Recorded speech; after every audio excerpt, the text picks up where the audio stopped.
What's up, everybody? Welcome to the back of the bus. I'm Miss B. I'm here to give you your quarantined crash course in teaching.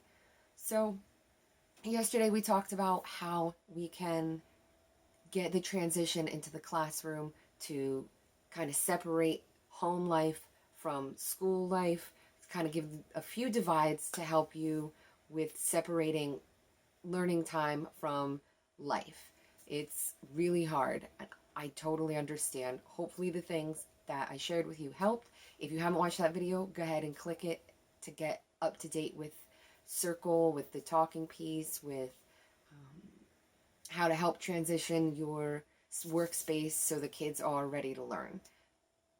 All really, really small things, but very valuable. So today I just want to remind you to keep it simple. Whatever directions that you're giving the kids, a lot of information is overwhelming.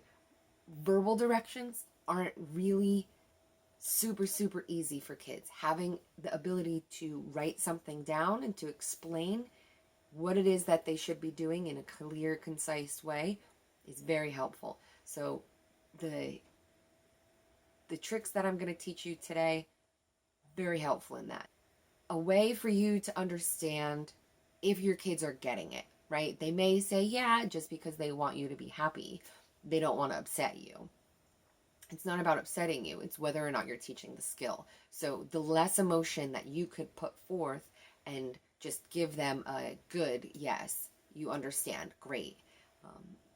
The simpler and the clearer you are and the less emotive you are is actually better. So if they're not getting it, a great way for you to know where their level of understanding is the thumb. Thumb up, get it. Thumb sideways, kind of confused. Some things I don't really get.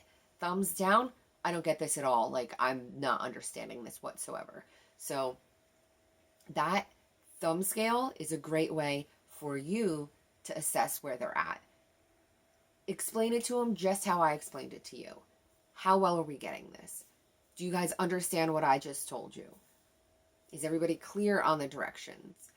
We cannot go outside and play unless this schoolwork is done. Do you understand? And it's also a way of getting an agreement. You can get verbal agreements with them that way too.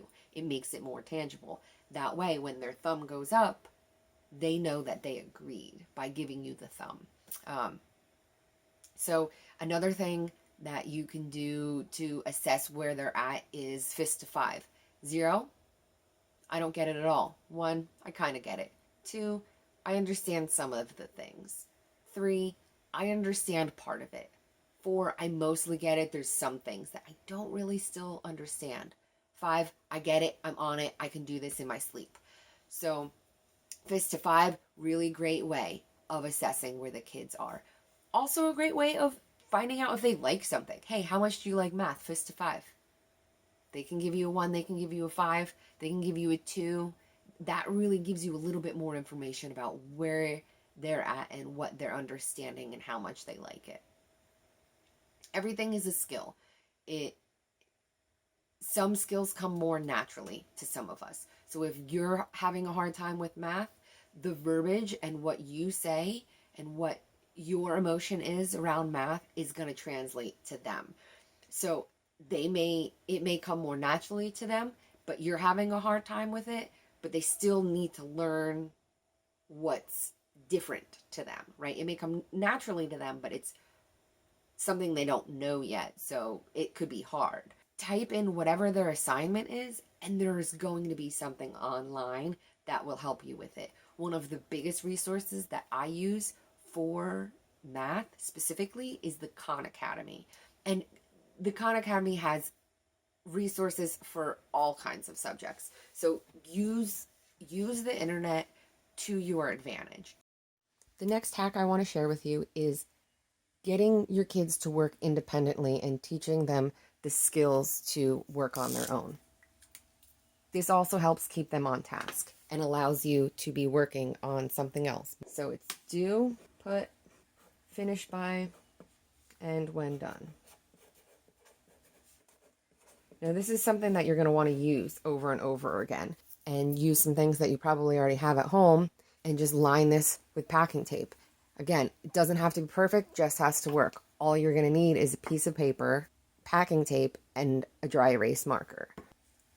After you're done working with them, teaching them what they need to do, then they're going to need time to practice on their own and show you that they've learned the skill. So you give them the independent work to do, then you have them put it either on the counter or in a pile on the table, wherever it is that you want them to put it, in their binder, in their folder. This helps them know what to do with it. Because that's literally every kid's question. They're done with something. What do I do with it? What do I do with it? I don't want it anymore. Or they just like push it aside and do whatever they want. So in order to control that behavior and manage it, so when they're finished, you'll see that they're putting it in the place that they're supposed to. You're going to give them a time limit, 5 minutes, 10 minutes. By having a timer set out, you enable them to work independently. You can set a timer for them, or you can, if they know how to tell time, you can just say, by 10 o'clock, finish. And then that gives them that self-direction, that guide to spend a certain amount of time on something. Then the next biggest question after where do I put it? What do I do when I'm done? You get to play cool math games. This is absolutely a great motivator, and it gets them practicing. Cool Math Games is a great website. If you have an iPad, if you have a device that they can play this, they most likely already have an account. If they don't have an account, it's easy enough to set one up. Other examples of things that you can put here: color, read quietly. If you want to give them time to play if this is a big task for them and you want to give their brain and body a break, you can have them move on to one of their favorite toys. So they're doing this while you're doing something else, and you'll know once they go to move to the counter that you're going to have to wrap up whatever you're doing in the amount of time that you want them to be on this task. So I can't even tell you how helpful this is for me too, because when I move on to working with individual students, I forget what time I tell them that this needs to be done. So it's a reminder for us too as the teacher. And then this is something that you can continually use over and over and over again. That's it for me today. I hope that this video helps. If you like what I'm doing, click like. If you want to see more, hit subscribe. If you have questions, if you're struggling super hard and you need help and this isn't really working and you want a little bit more, put it in the comments below. Something specific that you need help with, maybe I can help. Once again, I'm Miss B, checking out from the back of the bus. Thanks for listening. Make good choices out there.